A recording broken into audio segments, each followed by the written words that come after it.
Boa noite, pessoal, tudo bem? Missão difícil, né? Falar sobre essa integração. Só que antes de entrar propriamente na integração dos meios, eu convido vocês a uma reflexão. A uma reflexão de o porquê desse integrar. E aí, por isso, eu faço algumas abordagens para a gente ir raciocinando a respeito dessa importância e por que isso é necessário.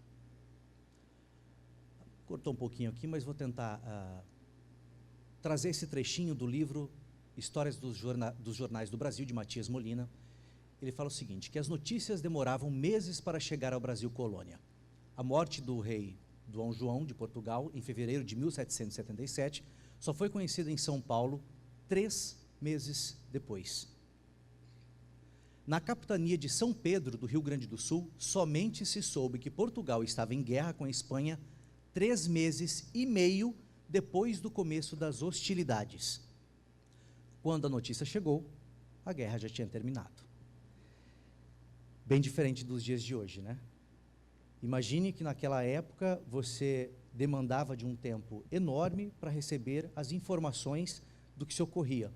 Muitas vezes não tinha nem a necessidade de ser do outro lado do mundo. A demora ela ocorria mesmo no meio onde se vivia. Hoje a situação ela é extremamente diferente. Se acontece hoje qualquer tipo de conflito, seja do outro lado do mundo, nós não só sabemos ao mesmo tempo, como temos condições, inclusive, de acompanhar ao vivo o andamento e o desdobramento do que acontece naquele local. Prova disso, na sexta-feira passada, quem é que não recebeu essa foto do Tite caindo? Eu mesmo, no meu celular, antes de Tite levantar, eu já estava recebendo o meme dele. Tamanha a velocidade com que as informações correm nos dias de hoje.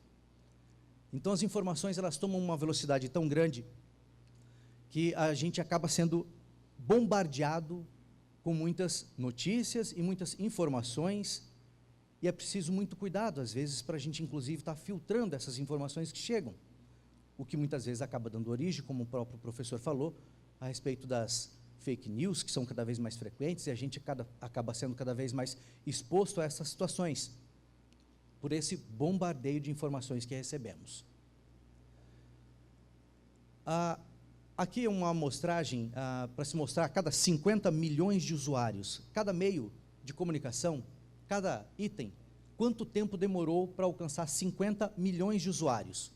O rádio, ele demorou 38 anos para que alcançasse 50 milhões de usuários. O televisor, 18 anos. O telefone, 16 anos. O computador, cerca de 13 anos para que alcançasse os 50 milhões de usuários. E a internet, 4 anos para que se alcançasse os 50 milhões de usuários.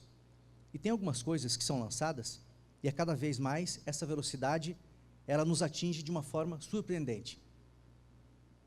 Pokémon Go. O Pokémon Go, que foi um aplicativo lançado para dispositivo móvel, alcançou 50 milhões de usuários em 19 dias. Perceba o tempo que um meio de comunicação como o rádio demorou 38 anos para atingir. Um aplicativo demorou 19 dias para alcançar essa mesma quantidade de pessoas. Então, não só somos bombardeados de informação, não só somos bombardeados com várias tecnologias, como também essas tecnologias, elas têm um poder de alcance muito grande em um curto espaço de tempo. Em um curto espaço de tempo se alcança uma grande quantidade de pessoas. E isso tem feito com que nós mudemos os nossos hábitos do dia a dia. Hoje nós temos hábitos que não tínhamos alguns anos atrás. Quantos de nós não olham pela última vez o telefone, já deitado na cama, antes de desligar a tela e dormir? E é o primeiro dispositivo que fazemos, ligar e checar de novo as mensagens antes de levantar da cama. Às vezes, de madrugada. Às vezes você acorda de madrugada e vai dar uma checada, se alguém me mandou uma mensagem de madrugada, porque eu não posso esperar acordar de manhã cedo, despertar, antes de checar essa mensagem. Quer dizer, então nós nos tornamos reféns dessa avalanche de informações que sempre nos bombardeia. Então, de que forma hoje nós consumimos notícia? A forma como consumimos notícia hoje, ela foi sendo modificada por conta dessas mudanças de hábitos e por conta dessas tecnologias que nos são postas. Quando, na década de 50, por exemplo, o televisor se reunia, era um evento para se assistir um programa. Até bem pouco tempo atrás, poucas décadas, se reuniam a família na sala para assistir todos juntos, em silêncio, naquele momento, o que estava sendo transmitido. Hoje, muitas pessoas consomem televisão assim, na palma da mão, no celular. Seja ela pelo sinal digital, que chega de forma aberta, ou seja ela através de um streaming de vídeo, que pode ser pelo YouTube, Netflix, pela Globoplay. Hoje eu posso ter a possibilidade de parar ao meio-dia, sentar à frente da televisão e assistir o Jornal do Amapá, primeira edição, ou se eu não tiver tempo, não tem problema. Eu posso parar à noite, quando eu chego em casa, descansado, acesso o Globoplay, acesso o g1.com.br/Amapá e tenho condição de assistir de novo o mesmo telejornal que foi ao ar disponível para aquelas pessoas. Então, essa tecnologia mudou a forma com que consumimos os produtos. Consumimos notícia de televisão assim, e também ouvimos rádio dessa forma. Praticamente todos os celulares, todos os smartphones que vocês têm no bolso, têm um receptor de rádio. E os que não têm, podem ser consumidos também através do streaming de áudio, da mesma forma. Muitos dos programas que são transmitidos pela CBN Amazônia, depois eles podem ser revistos, reouvidos novamente, através dos podcasts, através do áudio que é disponibilizado por esse streaming. E a notícia escrita? Cada vez mais os meios de comunicação têm se integrado buscando essa forma de consumo. E a forma de consumo mesmo do conteúdo digital, ela também tem passado por mudanças. O conteúdo digital, que até bem pouco tempo se consumia apenas pelos computadores, pelos desktops, hoje estão migrando cada vez mais para os smartphones. Cada vez mais eles nos acompanham. Aqui alguns dados internos para mostrar que essa realidade, ela não é só fora do eixo, fora aqui do estado do Amapá. A gente sabe que nós temos algumas deficiências no estado do Amapá com relação ao acesso aos planos de dados, às velocidades de internet, a própria disponibilização de serviços de internet, ela é um tanto quanto precária no estado. Mas vejam que mesmo assim, o perfil de consumo ele foi mudando dentro do G1 Amapá. Isso aqui então é uma leitura extremamente regional. Em 2016, 52% do consumo do G1 Amapá, ele partia de desktop, e 47% era de dispositivos mobile, através de smartphones. Bem perto ali do meio a meio, isso em 2016. Em 2017, vejam que a diferença mudou. O desktop 50,94% e o mobile ganhou terreno, 48,72%. E a gente sabe as últimas mudanças que a gente recebeu. Alguns pacotes de dados mais baratos, algumas ofertas de 3G e 4G no estado. Isso tem feito com que a gente também consuma mais os produtos através dos smartphones. E na leitura de 2018, quando a gente retirou agora desse início de ano, acontece uma virada. Hoje o G1 Amapá, ele é mais consumido através dos smartphones do que de pessoas sentadas atrás de um desktop, de um computador. Essa é uma realidade local, nossa. Isso em 2018, 58,92%. E quando a gente faz um recorte dos últimos 3 meses, a gente vê o quanto isso se acentua e quanto é um caminho que não tem mais volta. Em abril, eram 58%, em maio, 66%, e em junho, com o último levantamento feito até o dia 24 agora, 73,20%, 73,2% do consumo do G1 Amapá é feito através dos smartphones. Isso mesmo diante de uma internet precária, mesmo diante de um sinal precário. Isso a gente falando aqui de Macapá. Quando a gente parte, então, para os outros municípios do interior, a situação é muito pior. Eu conversava alguns dias com a nossa videorepórter, que fica no Oiapoque, e perguntei para ela, falei assim, como é que é o sinal do Netflix lá? Vocês assistem Netflix? No Oiapoque não se consome Netflix. As pessoas do Oiapoque não têm acesso ao Netflix, por um motivo muito simples. A internet disponibilizada lá não é suficiente para que se consuma produtos por streaming de vídeo. Então, ainda temos alguns gargalos dentro do nosso estado. Não só dentro dos municípios, mas principalmente no interior. Essa foto, ela foi feita pelo nosso coordenador de rede, o Ângelo, quando ele foi visitar a aldeia Wayampi. Para quem é de fora do estado, até mesmo para algumas pessoas que são daqui e não têm conhecimento, a aldeia Wayampi é uma das aldeias mais fechadas que temos dentro do estado. Para você fazer uma visita à aldeia Wayampi, você tem que passar por um processo muito grande de justificativa, não só para os membros da aldeia, como também para a FUNAI, enfim. É algo muito complicado para você entrar. Você não entra sempre que você quer lá dentro da aldeia Wayampi. A aldeia Wayampi, ela ainda mantém muitas das tradições extremamente indígenas, que são características deles, e que a gente julga, num primeiro momento, incompatíveis com uma questão de tecnologia.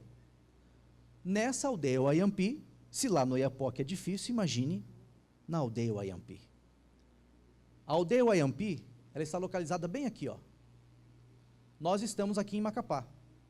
A aldeia Wayampi está fincada no meio da selva.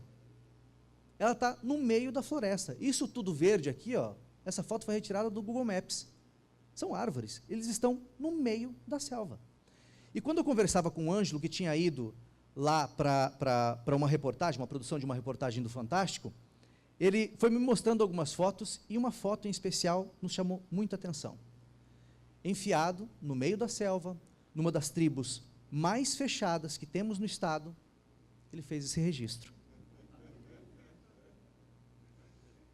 Lá na aldeia Wayampi, também se consome produtos pelo smartphone.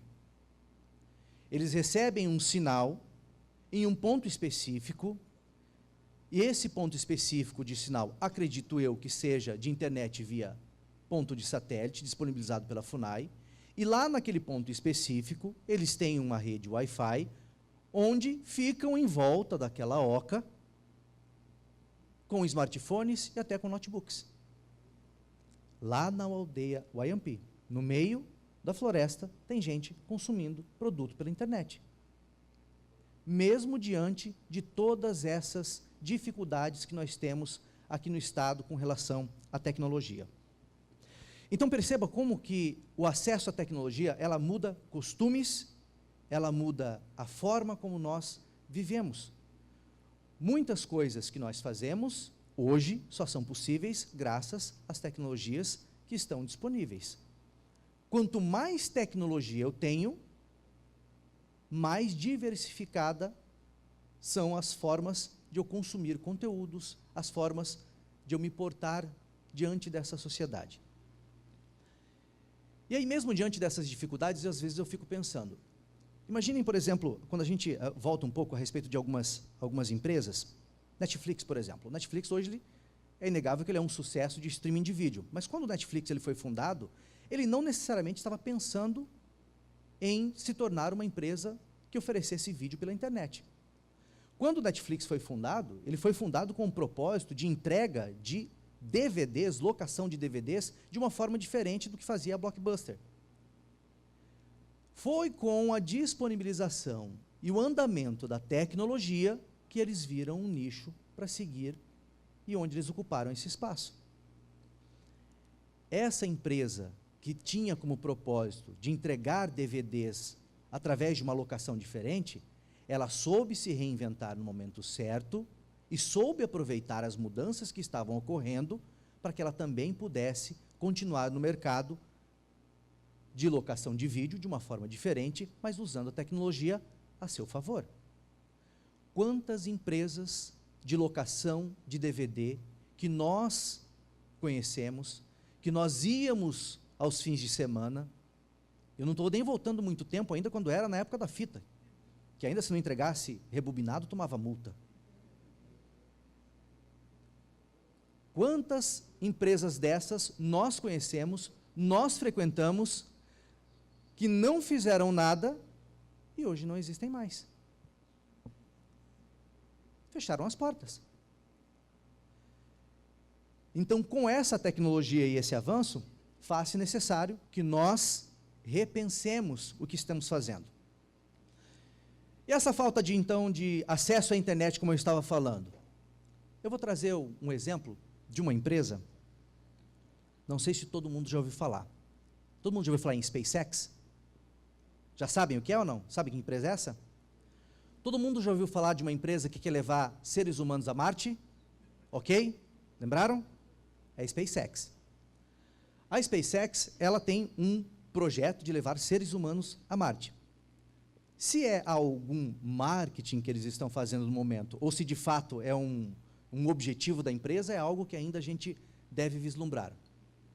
Mas o SpaceX, ele pertence então a Elon Musk, e esse camarada começou a investir em empresas de foguete. Hoje a empresa privada dele de foguetes, a empresa privada presta serviço para a própria NASA, presta serviço para vários países, levando satélites desses países para a órbita. Ele achou nesse negócio arrojado, bilionário, uma forma de investir em uma tecnologia muito arrojada. E acreditem, isso tem a ver muito com a nossa realidade aqui no Amapá, logo em breve. Além da empresa de foguetes, Elon Musk também tem a empresa, a Tesla. A Tesla, ela é uma empresa de veículos elétricos e fabrica hoje os veículos elétricos mais rápidos do mundo. Esse veículo que ele está ao lado é um veículo que saiu de linha em 2011, na época era ainda um dos veículos mais rápidos, então ele tem duas empresas que são líderes no que ela faz, dificilmente vai encontrar muitos concorrentes para a atividade que ele faz, e de tão arrojado ele teve uma ideia: eu tenho lançamento de foguetes, eu tenho carros elétricos, por que eu não vou colocar o meu carro elétrico em órbita? E ele fez isso, em fevereiro agora deste ano. Para quem não viu, depois pesquise na internet, é bacana ver, tem inclusive alguns vídeos desse carro em órbita. Ele colocou o próprio carro dele em órbita. Uma espetacular jogada de marketing, onde ele utiliza as duas empresas dele, para mostrar primeiro o potencial de carga que ele tinha, porque não era só um simples lançamento de um carro, mas ele mostrava a carga que tinha capacidade do foguete dele transportar lá para a órbita da Terra. O objetivo dele era inicialmente fazer com que esse carro ficasse em órbita planejada, em órbita de Marte. Então ele fez um lançamento, e esse lançamento era para ficar orbitando Marte. E segundo o discurso dele, para depois, quando ele mandasse os seres humanos, alguém pudesse pegar esse carro lá. Olha só a loucura, né? Mas por um erro lá num desses estágios, ele acabou pegando um pouco mais de força e ele vai acabar indo para algum cinturão de asteroides por aí. Mas o fato é que ele está voando atualmente aí pelo espaço. Esse mesmo camarada, ele tem uma outra intenção, muito mais arrojada. Junto com esse lançamento de fevereiro, que ele mandou um carro para o espaço, ele também colocou a bordo 10 satélites que estão em órbita atualmente, como teste, para formar o que eles chamam de constelação de comunicação. Essa constelação de comunicação consiste em deixar ao redor de todo o planeta satélites que possibilitem acesso à internet.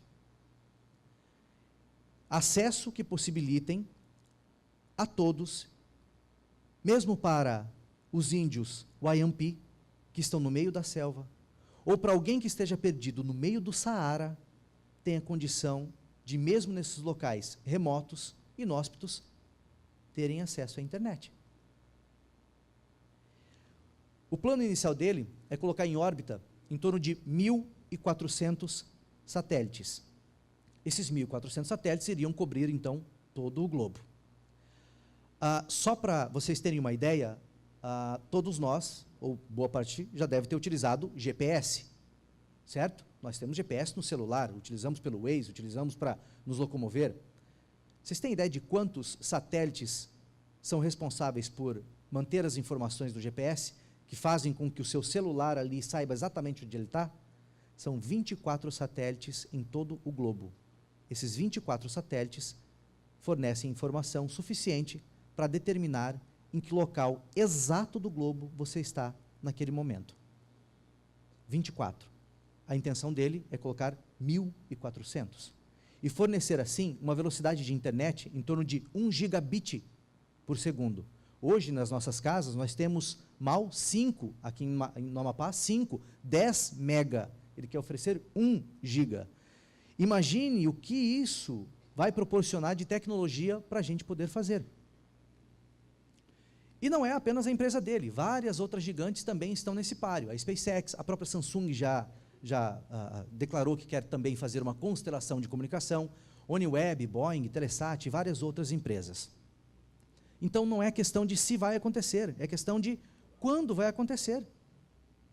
Então esse é um caminho que sem volta.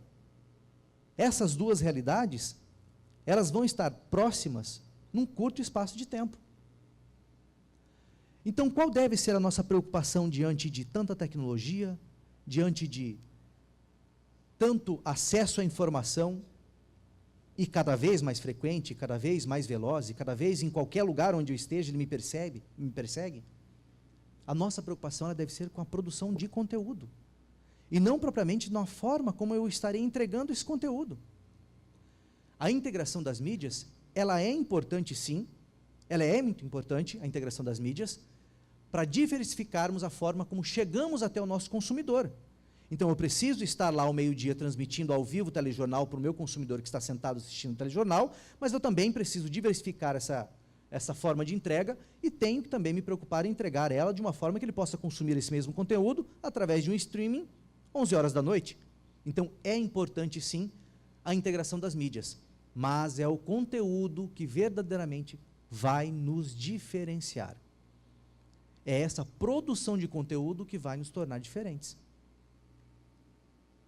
Para encerrar, o embrulho do presente, apesar de ser importante, não substitui o valor do que tem dentro. Então, acho que é essa a essência que nós temos que nos preocupar na produção de conteúdo e na hora de pensar em como entregar isso para o nosso consumidor. Não só como eu estou entregando, mas o conteúdo do que eu estou entregando. É isso. Obrigado.